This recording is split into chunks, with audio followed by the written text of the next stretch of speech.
Modi Japan സന്ദർശനത്തിനൊരുങ്ങവേ Japan US വ്യാപാര ചർച്ചകൾ വഴിമുട്ടി.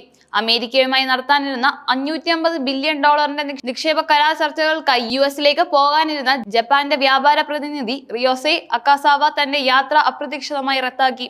പ്രധാനമന്ത്രി നരേന്ദ്രമോദിയുടെ ജപ്പാൻ സന്ദർശനത്തിന് തൊട്ടു മുൻപെയാണ് ഈ നീക്കം.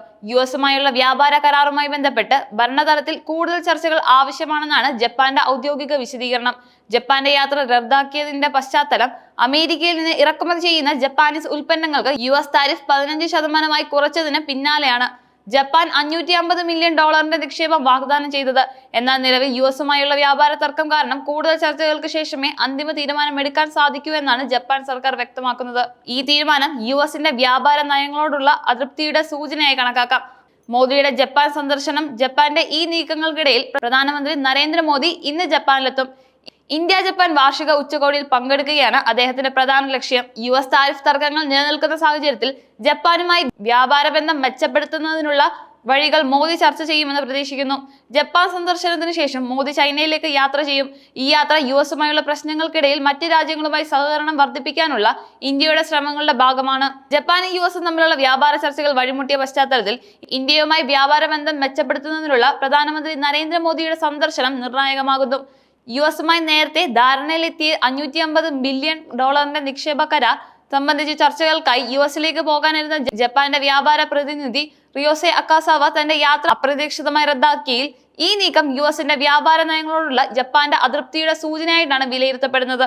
അപ്രതീക്ഷിതമായി യാത്ര റദ്ദാക്കിയത് പിന്നിൽ അമേരിക്കയുമായി കൂടുതൽ കാര്യങ്ങൾ ചർച്ച ചെയ്യാനുണ്ടെന്നാണ് ജപ്പാന്റെ ഔദ്യോഗിക വിശദീകരണം. ഇരു രാജ്യങ്ങളും തമ്മിൽ നടന്ന ചർച്ചയിൽ ജപ്പാനിൽ നിന്നുള്ള ഇറക്കുമതി ഉൽപ്പന്നങ്ങൾക്ക് US താരിഫ് 25% നിന്ന് 15% കുറയ്ക്കാമെന്ന് ധാരണയായിരുന്നു. ഇതിനു പകരം ജപ്പാൻ $550 ബില്യൺ നിക്ഷേപം US-ൽ നടത്താമെന്ന് വാഗ്ദാനം ചെയ്തു. എന്നാൽ ഈ വാഗ്ദാനം സംബന്ധിച്ച് കൂടുതൽ ചർച്ചകൾ ആവശ്യമാണെന്ന് ജപ്പാൻ സർക്കാർ ഇപ്പോൾ അറിയിച്ചിരിക്കുന്നു. നിക്ഷേപത്തിന്റെ ലാഭവിഹിതം, ഓട്ടോമൊബൈൽസ് പോലുള്ള ഉൽപ്പന്നങ്ങൾക്കുള്ള താരിഫ് കുറയ്ക്കുന്നതിൽ വരുത്തേണ്ട മാറ്റങ്ങൾ തുടങ്ങിയ വിഷയങ്ങളിൽ ഇരു കൂട്ടർക്കും ഇടയിൽ ഇപ്പോഴും അഭിപ്രായ വ്യത്യാസങ്ങളുണ്ട്. ജപ്പാന്റെ ഈ നീക്കം US താരിഫ് ഭീഷണികളെ നേരിടാൻ ഒരുമിച്ച് നിൽക്കുന്ന ഇന്ത്യയും ജപ്പാനും തമ്മിലുള്ള ബന്ധം കൂടുതൽ ദൃഢമാക്കും. ഇന്ത്യക്കെതിരെ US 50% താരിഫ് ഏർപ്പെടുത്തിയതിന് പിന്നാലെ ഈ പ്രശ്നം എങ്ങനെ പരിഹരിക്കാം എന്നതിനെ കുറിച്ച് ഇന്ത്യയും ജപ്പാനും ചർച്ച ചെയ്യും.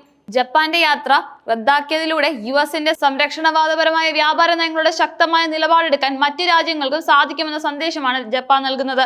പ്രധാനമന്ത്രി നരേന്ദ്രമോദിയുടെ ജപ്പാൻ സന്ദർശനത്തിന് ഈ സംഭവ വികാസങ്ങൾ വലിയ പ്രാധാന്യം നൽകുന്നുണ്ട്. ഇന്ത്യ ജപ്പാൻ വാർഷിക ഉച്ചകോടിയിൽ മോദി പങ്കെടുക്കും. ഈ സന്ദർശന വേളയിൽ US താരിഫ് വിഷയങ്ങളും മറ്റ് വ്യാപാര കാര്യങ്ങളും ചർച്ച ചെയ്യാൻ സാധ്യതയുണ്ട്. ജപ്പാനീസ് പ്രധാനമന്ത്രി ഷിഗേരു ഇഷിബയുമായി മോദി നടത്തുന്ന കൂടിക്കാഴ്ചയിൽ ഇരു രാജ്യങ്ങൾക്കും പരസ്പരം സഹകരിച്ച് ഈ വെല്ലുവിളിയെ നേരിടാനുള്ള വഴികൾ കണ്ടെത്താൻ സാധിക്കുമെന്നാണ് പ്രതീക്ഷിക്കുന്നത്. ജപ്പാൻ സന്ദർശനത്തിന് ശേഷം മോദി ചൈനയിലേക്ക് യാത്ര ചെയ്യും.